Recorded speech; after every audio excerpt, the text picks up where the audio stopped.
Mtazamaji, baada ya siku takriban 16 za shughuli mbalimbali za biashara, ubunifu na utoaji wa huduma kwa wananchi, pazia limefungwa rasmi kwa maonyesho ya 50 ya kimataifa ya biashara ya Dar es Salaam maarufu kama Sabasaba.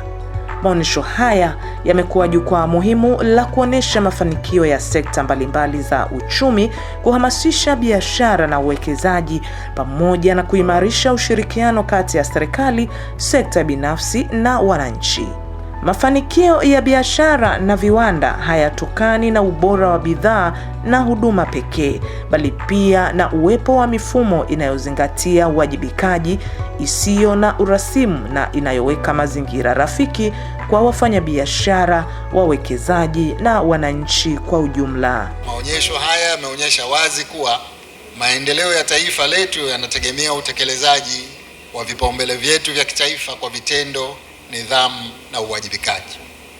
Ndio maana mara zote serikali inaendelea kusimamia na kuweka mazingira mazuri na wezeshi ili kuendelea kuleta matokeo chanya katika sekta ya biashara na viwanda nchini na mustakabali mpana wa taifa letu. Aidha, kwa upande wa taasisi za serikali, tuna wajibu wa kuhakikisha tunaondoa urasimu unaokwamisha utoaji wa huduma bora na kwa wakati kwa wananchi. Kwa pamoja tuna jukumu la kusimamia matumizi sahihi ya rasilimali za umma kwa uwazi na uwajibikaji. Maonyesho haya yamefungua milango ya mikataba mipya ya kibiashara, yameimarisha ushirikiano kati ya sekta binafsi na serikali, na yameonyesha kwa vitendo kuwa Tanzania ni kitovu cha fursa za biashara, uwekezaji na uzalishaji katika Afrika. Moja ya funzo kubwa la Sabasaba ya 50 ni umuhimu wa kuifanya Made in Tanzania kuwa ajenda ya kiuchumi na sio kauli ya maonyesho peke yake. Made in Tanzania ni utambulisho na alama ya ubora, uaminifu, usalama, ushindani na thamani. Ndiyo sababu ya bidhaa zetu kuingia kwenye masoko ya dunia.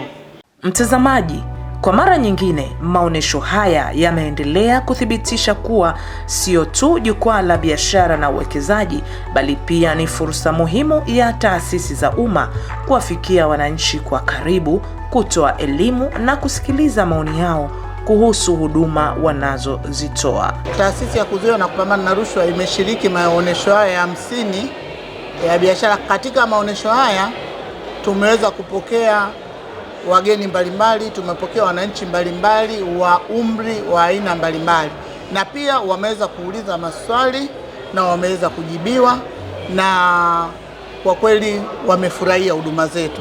Na si wananchi tu, tumetembelewa na viongozi wa aina mbalimbali ambao wamesifia utendaji kazi wetu na pia wameonyesha ushirikiano ambao tumekuwa nao katika utendaji wa kazi. Katika maonyesho haya 50 ya Sabasaba, wananchi wametembelea banda letu na tumejua kuwa wananchi wanauelewa kuhusu mapambano dhidi ya rushwa, maana ya rushwa, sababu za rushwa, madhara ya rushwa, lakini wamekosa kujua kwamba ni makosa gani yapo katika rushwa na mengine yapi ambayo sio ya rushwa, kwamba tuliyapokea yote na tumejua kuwaelewesha kwamba hili kosa sio la rushwa na tukawapeleka katika sehemu husika. Lakini pia wananchi walikuwa wanajua jukumu la kupambana na rushwa ni la TAKUKURU peke yake, ila sio la TAKUKURU peke yake. Tumewaelimisha na kuambia kuwa jukumu la kupambana na rushwa ni letu sote, hasa ikizingatiwa kauli mbiu ya TAKUKURU inasema kuzuia rushwa ni jukumu lako na langu, tutimize wajibu wetu. Hivyo tumewasisitiza wananchi wazingatie kauli mbiu hiyo kwa kuja kutoa taarifa ya vitendo vyote vya rushwa watakavyoviona vinatokea katika jamii yao, na wasio waoga katika kutoa taarifa, kwamba ofisi yetu inamlinda mtoa taarifa pindi atakapoleta malalamiko yake. Niwaombe ndugu zangu wa Tanzania, vita hii dhidi ya mapambano ya rushwa hatuwezi kuishinda sisi peke yetu.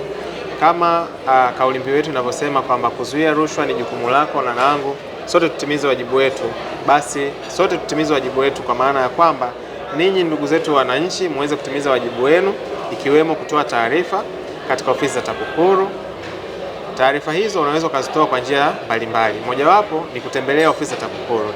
Lakini pia ukiona unashindwa kufika kwenye ofisi zetu, tuna namba ya bure ambayo ni namba 113 ambayo unaweza kupiga wakati wowote, muda wowote, utapokelewa na maafisa wetu, watapokea changamoto yako na mwisho wa siku itafanyiwa kazi. Maonesho ya Sabasaba mwaka huu yamefikia tamati, lakini safari ya kujenga Tanzania isiyokuwa na rushwa inaendelea. Kila mmoja wetu ana nafasi ya kuwa sehemu ya mabadiliko kwa kukataa kutoa au kupokea rushwa na kutoa taarifa TAKUKURU anaposhuhudia vitendo vya rushwa. Kwa kufanya hivyo, tutafikia maendeleo endelevu na ustawi wa taifa letu. Kuzuia rushwa ni jukumu lako na langu, tutimize wajibu wetu. Mtazamaji wa TAKUKURU TV, tunakukumbusha kubofya neno subscribe, pia kubofya alama ya kengele na kuchagua neno all notification ili kupata taarifa za matukio mbalimbali hapa TAKUKURU TV. Usisahau kubofya neno like iwapo umependa taarifa zetu na neno share ili kuwatumia wengine. Asante, naendelea kufuatilia vipindi vyetu hapa TAKUKURU TV.